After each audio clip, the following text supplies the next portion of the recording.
우리 하나님의 말씀 같이 보겠습니다. 마태복음 13장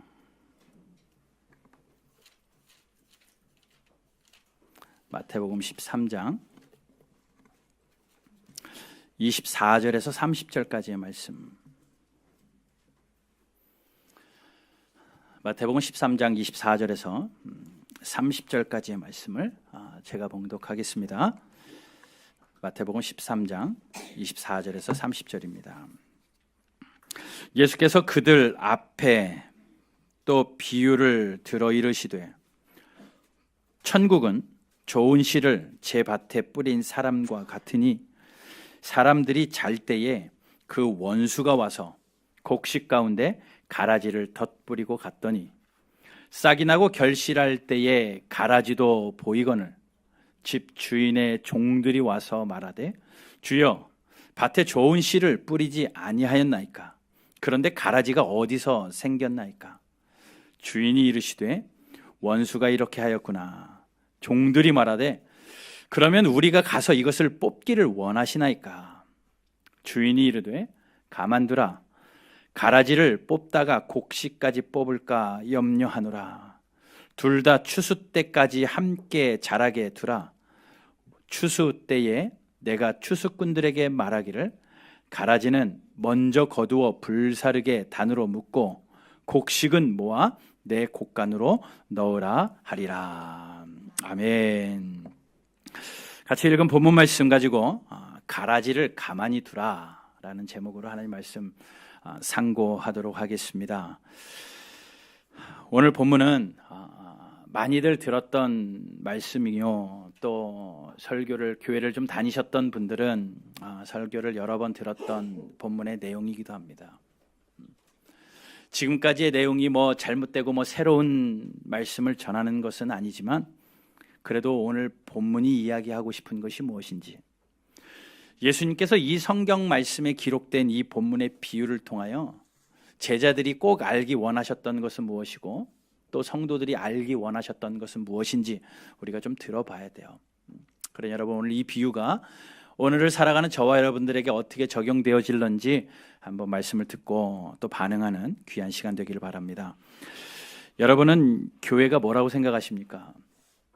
그리고 어떤 교회가 좋은 교회라고 생각하세요? 어떤 교회가 좋은 교회라고 생각하고 내가 생각하는 교회는 무엇이라고 생각하십니까? 사람들이 교회 하면 많은 이미지를 가지고 있습니다. 그리고 교회를 통하여 얻고 싶은 유익도 있고, 교회가 이런 것이다 라고 각자 생각하는 것들도 있어요. 미국의 저명한 저자인 한 분이 자신의 책에 사람들이 가지고 있는 교회의 이미지를 쭉 설명해 놓고, 그 중에 그 이미지들이 착각이다, 오해다 라고 말합니다. 사람들이 교회하면 떠올리는 이미지 중에 오해가 있는데 그 4가지를 그분은 책에서 소개를 합니다. 첫 번째는 이런 이미지예요. 사람들이 교회를 주유소와 같은 이미지로 갖고 있다라는 겁니다. 마치 충전하듯이. 일주일 동안 열심히 세상에서 살다 보니까 은혜도 잃어버리고 지치고 피곤하고 견딜 힘이 없어서 마치 차가 기름이 다 떨어지면 주유소에 가서 기름을 넣고 다시 달릴 수 있듯이, 교회는 마치 주유소와 같다. 와서 말씀 듣고 찬송하면서 세임 공급받고 은혜 받아서 주유소와 같이 한 주를 살아가는 것이다 라고 생각하는 것, 그런 이미지가 있다라고 이야기합니다. 또 이런 이미지가 있다고 이야기합니다. 교회는 마치 극장과 같다. 극장의 이미지를 가지고 있는 사람들이 있대요. 찾아오는 사람들을 즐겁게 하고 그들을 행복하게 하고, 또 그들에게 좋은 환경과 좋은 여건을 통하여 그들의 필요를 채워주는 극장처럼, 마치 여가 생활을 즐기면서 삶이 윤택해지고 즐거워지는 것처럼 마치 교회는 극장과 같은 그러한 이미지를 가지고 있다. 교회 와서 듣고 싶은 찬양도 듣고 또 말씀도 듣고 또 좋은 필요한 여건에서 모든 것들이 채워지는 교회, 마치 극장과 같은 이미지, 그런 이미지를 사람들이 가지고 있다. 또 하나의 이미지를 이야기합니다. 약국이나 병원과 같다라고 이야기합니다. 문제가 있고 몸이 아파서 약국을 찾아가고 병원을 찾아갔을 때에 그곳에서 처방받아서 아픔이 치유되고 상처가 회복되어지고 싸매어질 수 있는 곳이 있다면 병원과 약국일 텐데 마치 교회가 그러지 않겠느냐. 교회에 가면 내 아픈 마음이 상처되어지고 내 힘든 영혼이 새 힘을 얻게 되니 마치 교회는 약국과 같고 병원과 같지 않겠느냐라는 이미지를 가지고 있답니다. 또 하나의 이미지는 만물상, 백화점과 같은 이미지라는 거예요. 좋은 시설, 최고의 시설을 만들어 놓고 좋은 환경을 만들어 놓고 그 좋은 환경에서 좋은 양질의 서비스를 제공받을 수 있는 백화점처럼 그곳에 가면 모든 것이 다 있는, 먹을 것부터 입을 것, 모든 사는 데 필요한 모든 것을 다 제공받을 수 있는 백화점처럼 교회가 마치 그런 곳이지 않겠느냐. 영혼의 갈급함을 채워줄 수 있는 설교가 있지, 찬송이 있지, 또 그때그때마다 필요한 교육 환경이며 심지어 맛있는 점심과 다양한 사회정보 그리고 튼튼한 인맥까지 쌓을 수 있으니 교회는 백화점과 같은 곳이 아니냐라고 사람들이 생각한다는 거죠. 그분은 그 네 가지 이미지를 이야기하면서 교회를 크게 오해하고 있는 것이다 라고 결론을 맺습니다. 가만히 생각해 보면요, 이 이미지가 나쁜 것 같진 않아요. 그 이미지가 좋은 교회의 모습 같아 보입니다. 일주일 동안 힘겹게 열심히 살고 영적으로 충전받는다는데, 또 말씀과 상담을 통해서 내 아픈 것들이 치유되어지고 회복되어진다는데, 내 피로가 채워지고 좋은 환경에서 아름다운 예배를 올려드리고 양질의 신앙 교육을 받는다는데 그 교회가 나쁜 교회이겠는가 라고 생각이 된다라는 거예요. 어쩌면 사람들의 그 이미지가 잘못됐다고 말하는 그 책에서 그렇게 이야기합니다. 그럼에도 불구하고 사람들은 그 교회를 좋은 교회라고 생각을 한다. 그 필요를 채워주고 또 좋은 환경과 좋은 여건에서 교육을 갖게 하고 마치 백화점처럼 모든 것을 다 서비스할 수 있는 그것이 좋은 이미지, 좋은 교회일 것이다 라고 말하는데, 그분이 결론적으로 이야기하는 것은 그것이 잘못된 이미지라고 이야기하는 것은 아마도 교회의 본질은 그것이 아니기 때문일 것 같아요. 본질을 벗어난 다른 것, 교회가 가지고 있으면 좋지만, 그것이 있으므로 좋지만 그것만 있는다면 안고 없는 찐빵처럼 본질을 잃어버린 것 아닌가라고 그분은 그렇게 이야기합니다. 그러면서 왜 사람들이 교회를 그렇게 생각하게 되었을까? 몇 가지 이유를 생각해 보자면, 먼저는 현대인의 그러한 편리함 때문 아니겠습니까? 현대인의 의식구조, 편안함을 추구하는 현대인의 의식구조 때문입니다. 세상에 주는 편리함이 있고 내가 세상에 살아가면서 유익을 누리는 그러한 기관들이 있는데 마치 그것들과 같이 그것들 중에 하나가 교회이기 때문에 교회도 편리해야 되고 교회도 나이스해야 되고 교회도 행복한 곳이어야만 한다. 그러지 않으면 내가 갈 이유가 없고 시끄러운 교회에 내가 갈 이유가 없다라는 거죠. 또 다른 중요한 이유가 한 가지가 더 있다면, 교인들이 교회를 통해서 그동안 끔찍히도 괴로운 경험들을 했기 때문에 교회가 그렇게 되었으면 하는 바람이 있다라는 거예요. 아픔과 상처, 소란스러움이 없다면, 그런 것들이 없고 충전될 수 있는 교회라면 좋은 교회라고 생각을 합니다. 그러나 바람 잘 날 없이 죄 많은 인간들이 모인 교회이기 때문에 하나님의 은혜로 덮어가며 살아가기에는 여전히 교회는 소란스럽죠. 그러면서 그 책에 다른 책인데 이런 에피소드가 나와 있더라고요.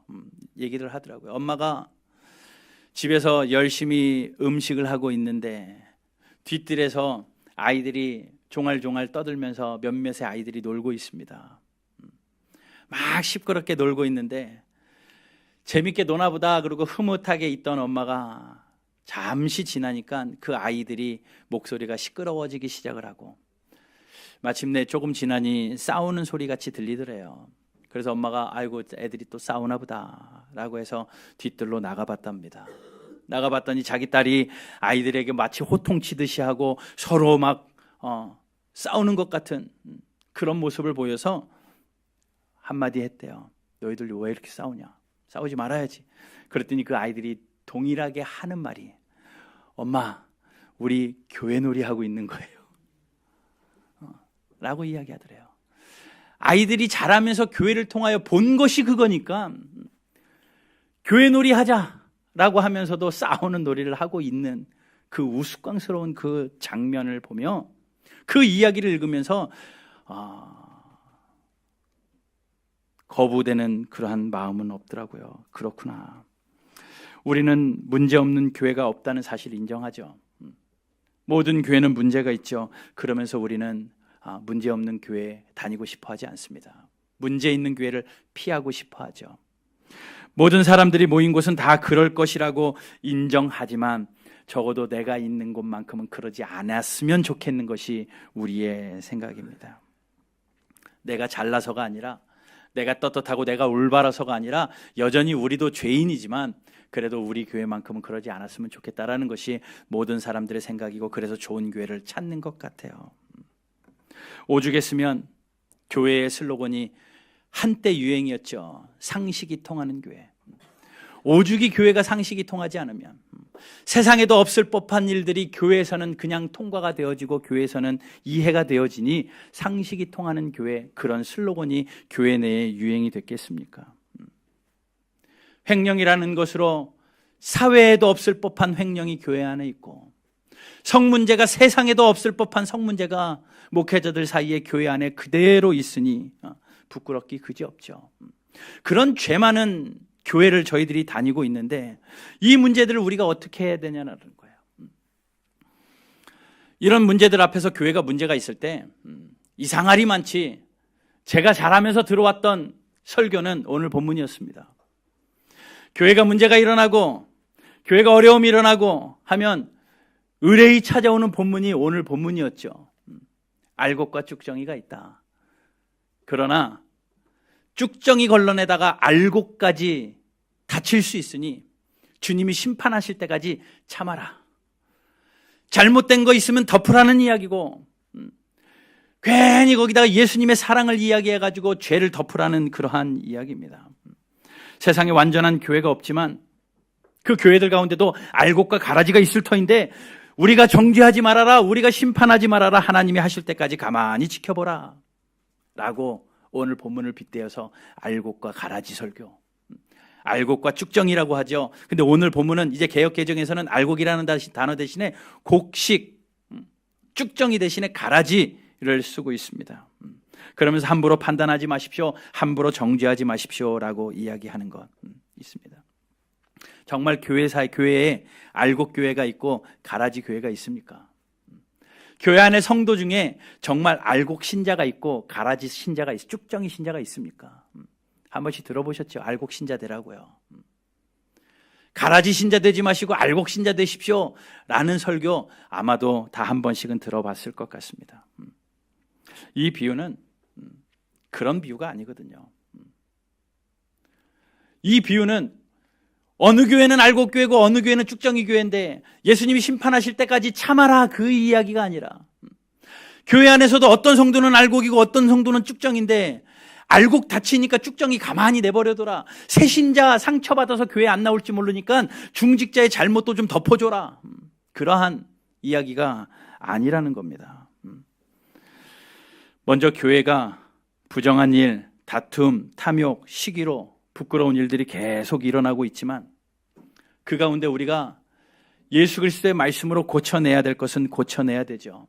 물론 하나님이 심판하시고 하나님이 마지막에 판단하실 것이니 그때까지 우리가 기다리는 것도 맞는 말 같습니다. 그러나 기다리다가 세상으로부터 계속 손가락질 받는 교회라면 우리가 정신 차려야 되는 것 또한 생각해 봐야 될 것 같아요. 교회가 도덕적인 기준에 미치지 못하고 성도가 세상 사람들의 도덕의 기준에도 미치지 못하고 목회자가 세상 사람들의 도덕의 기준에도 미치지 못하고 있으면서도 혹시 누가 상처받을까 해서 예수님 오실 그날에 예수님이 심판하실 때까지 참고 견뎌야 된다, 라는 것은 오늘 본문이 이야기하는 것이 적어도 아니라는 거예요. 가라지를 가만히 두라라고 말씀하시는 것은요, 죄를 용납하거나 묵인하고 적당히 가자라는 말이 절대 아닙니다. 여러분, 세상 사람들이 세상에서는 여러 가지 음란한 일이 일어나고 세상에서는 여러 가지 문란한 일들이 계속 일어나는 것 어쩔 수 없지만 교회 안에서는 그래서는 안 된다고 사도 바울은 이야기해요. 절대 안 된다고 이야기합니다. 용납해서도 안 되고 허락해서도 안 되는 겁니다. 그래서 건강한 교회를 이야기할 때 종교개혁자들은 교회의 건강함의 표지가 뭐냐, 건강한 교회가 뭐냐, 권징이 살아있는 교회가 건강한 교회래요. 무조건 다 품어가지고가 아니라 잘못된 것은 잘못됐다고 이야기하고 그것은 신앙인으로서 올바르지 않다라고 권징하는 교회가 건강한 교회래요. 그런데 지금의 교회들은 어떻습니까? 저 포함해서 우리 교회뿐만 아니라 모든 교회들이 어떻습니까? 권징하면 성도들이 대번에 나오는 반응이 뭡니까? 교회가 여기만 있냐? 맞는 말이죠. 권징하면 딴 교회로 가버리면 돼요. 너무나도 쉽게 교회를 쇼핑하듯이 다니다 보니 권징이 점점 사라지고 나니 교회가 점점 건강성을 상실해버리는 것 아니겠습니까? 또 교회 안에 알곡과 쭉정이의 정의가 잘못됐어요. 여러분, 질문 하나 하겠습니다. 여러분, 어떤 신자가 알곡 신자입니까? 네? 어떤 신자가 알곡 신자예요? 누가 쭉정이 신자입니까? 한 번씩은 들어봤잖아요. 알곡 신자. 들어보셨죠? 누가 알곡 신자일 것 같아요? 알곡인지 쭉정인지 기준이 뭡니까? 판단하는 기준이 뭡니까? 어떤 기준에 의해서 어떤 신자는 알곡이고 어떤 신자는 쭉정입니까? 정말 싫은데 제 경험에 의하면 기준이 목사님이더라고요. 목사님 말씀에 순종하고 예배 나오라 하면 예배 잘 나오고 기도하자면 기도 잘하고 헌금하자고 헌금 잘하면 알곡 신자 대우 받더라고요. 그러나 때마다 시마다 불평하고 무언가 으스름을 놓고 분위기를 엉터리로 만들어버리는 그 신자는 알게 모르게 쭉정이 신자가 되어 있었던 것 사실인 것 같아요. 뭐 꼭 그것은 아니겠지만 한국 교회의 역사 속에 우리도 마찬가지고요. 역사 속에 알곡과 쭉정이 어떤 표면적으로 드러나는 그것으로 나누어 버렸다라는 겁니다. 그러니까 오늘 본문에 나오는 알곡과 가라지는 성도를 구별하는 기준도 아니요. 착각하지 마십시오. 나도 알곡 신자 되지 그 얘기하는 거 아닙니다. 교회를 알곡교회, 쭉정이교회 나누는 구분도 아니라 오늘 본문은 그런 것이 아니라 오히려 세상을 향한 교회와의 사명과 마음가짐을 보여주고 있는 거예요. 그러니 이 말씀을 읽으면서 나도 알곡 신자 돼야지, 우리 교회 알곡 교회 돼야지 이렇게 반응한다라는 것은 예수님이 하신 말씀을 잘못 짚어도 한참 잘못 이해한 겁니다. 그러니 오늘 본문을 통해서 우리가 깨달아야 될 것은 우리가 성도된 저와 여러분이, 교회된 저와 여러분이 세상을 향하여 어떤 마음가짐으로 살아가야 되는가, 그것을 가르쳐주고 계시는 거예요. 오늘 본문의 내용은 이렇습니다. 어떤 사람이 좋은 씨앗을 뿌렸습니다. 밭에다가 좋은 씨앗을 뿌렸죠. 27절, 37절 보십시오. 좋은 씨를 26절 보십시오. 24절. 천국은 좋은 씨를 제 밭에 뿌린 사람과 같으니. 자, 좋은 씨를 뿌린 것 같대요. 그리고 가라지도 원수가 덧뿌리고 갔는데 싹이 나고 결실할 때 가라지가 같이 보입니다. 가라지가 같이 나와요. 이 가라지는요, 밀과, 이 당시에 곡식은 밀이거든요. 밀과 비슷하게 생긴 식물이 잡초입니다. 사람의 눈으로는 구별이 쉽지 않아요. 가라지인지 곡식인지 밀인지 잡초인지 눈으로 보기에는 사람이 분간할 수 없을 만큼 너무나도 비슷하게 생겼습니다. 자라는 사이즈도 비슷하고 생긴 것도 비슷하고 전문가는 알아볼 수 있겠지만 일반 사람들은 알아보기 쉽지 않은, 그러나 언제 알 수 있느냐, 열매를 맺히고 나중에 그거를 뽑아보면, 뿌리를 보면 알 수 있대요. 뽑아서 뿌리를 보면 이것이 밀이었구나 아니면 잡초였구나 라고 알게 된다라는 겁니다.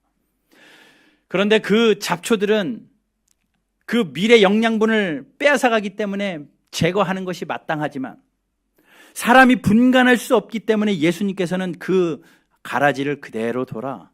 혹시 알곡 다칠까봐 가라 그대로 두라라고 이야기합니다. 오늘 비유를 예수님께서는 이렇게 설명하시죠. 37절 보세요. 본문을 뒤로 좀 넘어가셔서 37절. 좋은 씨를 뿌리는 자는 인자다. 씨를 뿌리는 분은 하나님이세요. 그리고 밭은 교회가 아니라 세상입니다. 밭은 세상입니다. 그리고 좋은 씨는 천국의 아들들이고 가라지는 악한 자의 아들들이래요. 여러분, 우리가 하나님을 예수 그리스도로 모인 천국의 백성이라면 우리는 다 알곡입니다. 우리는 다 알곡이에요.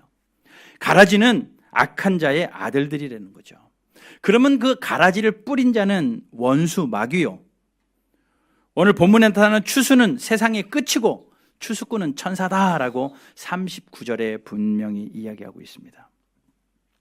자, 하인이 두 가지 질문을 합니다.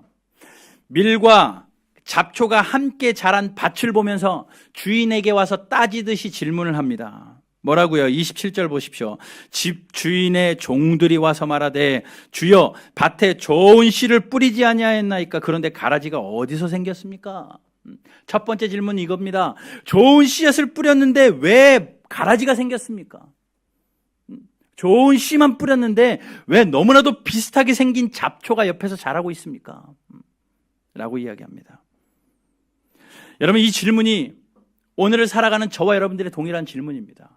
자, 한번 이렇게 생각해 보십시오. 예수님이 이 땅에 오셨습니다. 예수님이 이 땅에 오신 곳은 약한 자들, 아픈 자들을 위로하시고 그들에게 천국을 소개하기 위하여 오셨어요. 그러니 예수 그리스도를 모신 자는 그 어디나 하늘나라를 살게 되는 그러한 복을 누리게 된 겁니다. 그러면 그렇게 얘기하는 거죠. 내가 예수님을 모시고 천국을 살기 시작했는데 왜 여전히 세상은 악합니까? 내가 예수님을 모시고 살아가는 성도로서 예수님 때문에 행복한 삶은, 행복의 시작은 예수라고 해서 예수 믿기 시작했는데 왜 예수님을 믿고 나도 여전히 아픔은 계속됩니까? 마냥 희망 고문하듯이 올해보다는 내년이 더 나을 거야. 내가 이것만 견디면 반드시 행복한 날이 올 거야. 라고 지금까지 살아왔는데 왜 계속 아픔은 계속되고 새로운 고난과 어려움들은 계속됩니까? 이 질문입니다. 분명히 예수라는 좋은 씨앗을 뿌렸는데 내 삶에는 왜 그런 가라지들이 나고 있습니까? 내가 예수님 앞에 기도하고 예배했는데 왜 내 삶에는 여전히 가라지같이 없어져 버렸으면 좋겠는 고난들이 우리의 삶에 계속 있습니까? 그 질문하는 거예요. 그 질문하는 거예요. 예수님이 이야기하시죠. 뭐라고 말씀합니까? 가라지를 뿌린 자는 원수다라고 28절에 이야기합니다. 주인이 이르시되 원수가 이렇게 하였구나. 원수가 이렇게 하였구나. 여러분, 우리가 어려움 속에서 나의 죄 때문은 아닌가?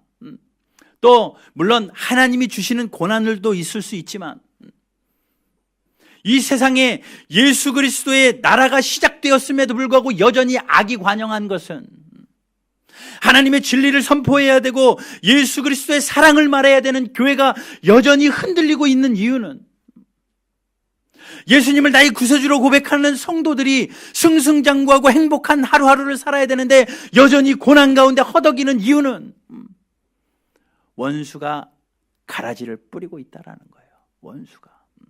원수가 그렇고 있구나라는 겁니다. 여러분은 그런 질문 없습니까?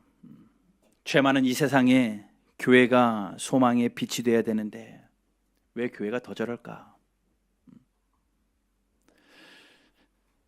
내가 전능하신 하나님을 믿는데 왜 계속해서 내 인생은 꼬일까? 마치 오늘 하인들이 질문한 그 질문이 그 질문과 동일한 질문입니다. 우리에게 하시는 예수님의 답은 뭡니까? 여전히 예수님이 이 땅에 오셔서도 아직 완성되지 않았기 때문에 사탄들이 아직도 있다라는 거예요. 원수마귀들이 여전히 우리 가운데 그 가라지를 뿌리고 있다라는 겁니다. 아직도 악한 자가 있다라는 거예요. 그러니 제자들이 다시 와서 그 종들이 와서 주인에게 다시 물어봅니다. 그러면 안 되죠. 그러면 뽑아버리겠습니다. 28절에 이야기합니다. 종들이 말하되 그러면 우리가 가서 이것을 뽑기를 원하십니까? 뽑아버리겠습니다. 악한 원수들이 가라지를 뿌렸다면 가만히 둬서는 안 되죠. 뽑아버리겠습니다. 못 오게 하든지 뽑아버리든지 하겠습니다. 이 질문 또한 우리의 질문으로 바꿔보면 이겁니다. 그러면 죄 많은 이 세상에서 살지 말고 어떻게 하산할까요? 아니면 죄 많은 이 세상에서 살지 않고 신앙 공동체를 형성해서 산속에 들어가서 우리끼리 아름다운 천국의 공동체를 만들어서 살아볼까요? 아니면 세상과 싸워서 그 원수의 모든 것들을 박멸해버리고 하나님의 나라가 이 땅에 임하도록 우리가 한번 힘써볼까요? 그 얘기입니다. 지금까지 기독교 역사를 보면 세상의 그러한 타락 속에 우리는 신앙의 순수함을 지키겠다고 따로 모여서 살았던 공동체들이 종종 있어요. 그런데 그것들이 성공했습니까? 그렇지 않아요. 오늘 본문 말씀은 그거거든요. 그렇게 따로 떨어져서 세상과 구별되는 삶으로 살라라는 것도 아니고 세상과 싸워서 이겨내라는 것도 아니고 가라지를 가만히 두라는 말씀은 참고 견디라는 거예요. 참고 견디라는 겁니다. 모든 세상의 죄악들이 우리의 삶을 뒤덮고 우리를 힘들게 한다 할지라도 알곡이 다칠 수 있으니 참고 견뎌라. 이거를 여러분 두 가지로 우리가 적용해야 돼요. 하나는 내 삶에 적용하십시오. 여러분들의 삶에 가라지 같은 그러한 일들이 일어나고 있어도 우리의 신앙이 다치지 않도록 알곡된 우리의 그 신앙의 줄기가 상하지 않도록 그 말씀 부여잡고 하나님 나라가 완성될 때까지 견디는 그러한 삶, 그것을 이야기하는 겁니다. 여전히 악의 세력 속에서도 낙심하지 말라는 것을 말씀하고 예수 그리스도를 나의 구세주로 고백했기 때문에 우리에는 하나님의 나라가 임했고 하나님의 다스림과 하나님의 통치함이 드러나니 그 통치함을 바라보면서 하나님의 일하심을 바라보며 선한 일 계속하라라는 거예요. 내 주변에 악한 일이 일어나기 때문에 그것을 포기하지 말고 최선을 다해서 선한 일을 계속하라라는 겁니다. 절대로 포기하지 말고 계속해서 감당하라는 겁니다. 아직 판단하지 말고 끝까지 사랑하라는 말씀을 오늘 본문을 통해서 하시는 거예요. 또 나에게도 그렇게 적용되어지지만 세상을 향하여서도요. 세상이 악하다고 구분지어서 등지라는 것도 아니요, 세상을 하산하라는 것도 아니고 세상과 싸워서 어떻게 이겨보려고 쌈딱처럼 덤비라는 것도 아니고 참고 견디라는 겁니다. 왜? 세상에는 아직도 하나님이 구원해낼 알곡들이 있기 때문에. 데이빗 브레이너드라는 분이 계십니다. 미국의 인디안 원주민 선교하셨던 분인데 29살에 생을 마감하죠. 청년의 나이에 생을 마감합니다. 그 당시에 인디안 원주민들은요, 사람 취급받지 못했습니다. 사람들에게 손가락질 밟고 저 사람들은 사람으로 마치 짐승과 같이 취급받던 그 시대에 데이빗 브레이너드는 그들 중에 혹시 알곡이 있다면, 그 원주민들 중에, 인디안 중에 하나님이 구원해낼 알곡이 있다면 내가 복음을 전해야지 저들을 전부 다 가라지 취급해서 쳐버려서는 안 되겠다. 그래서 하나님 앞에 서원하고 잃어버린 영혼을 주께 인도하기 위하여 나는 어떤 고난이든지 어디서 살든지 상관하지 않겠습니다 하고 원주민으로 들어가요. 인디안 부족으로 들어가서 짧은 생애지만 몇몇에, 많지도 않아요, 몇몇에 단 몇십 명의 인디안들을 구원하는 것으로 생을 마감합니다. 그걸 통해서 우리는 깨달을 수 있는 거죠. 사람들은 저 인디안들이 가라지라고 손가락질해서 다 가지치게 해버린다 할지라도 그 한 사람은 저 안에 하나님이 원하셨던 알곡이 있다면 끝까지 가서 사명 감당하고 포기하지 말아야지 라는 그 데이빗 브레이너드의 그 정신, 바로 오늘 본문이 이야기하는 것 아니겠습니까? 소망이 없어 보여도, 악에 삼킬 것 같아 보여도 하나님 나라를 위하여 꾸준히 살라라는 거예요. 꾸준히 살라라는 거예요. 여러분, 그러니까 이번 한 주간 여러분 그렇게 사셔야 됩니다. 알곡 성도로 사는 것은 내 주변에 아무리 악한 일들이 일어나고 불공평한 일들이 일어나고 왜 이런 일이 나에게 일어났지라고 상상도 하기 싫고 이해되지 않는 일들이 일어난다 할지라도 하나님의 나라가 이미 시작되었으니, 완성은 아니에요. 하나님의 나라가 이미 시작되었으니 주의 통치하심을 바라보며 인내함으로 열심을 다하여 성도된 삶을 살아내시라는 겁니다. 이번 한 주간도 그러한 삶으로 살아내는 저와 여러분들 되시기를 주님의 이름으로 축복합니다. 이 세상에는 낙심될 일들이 참 많죠.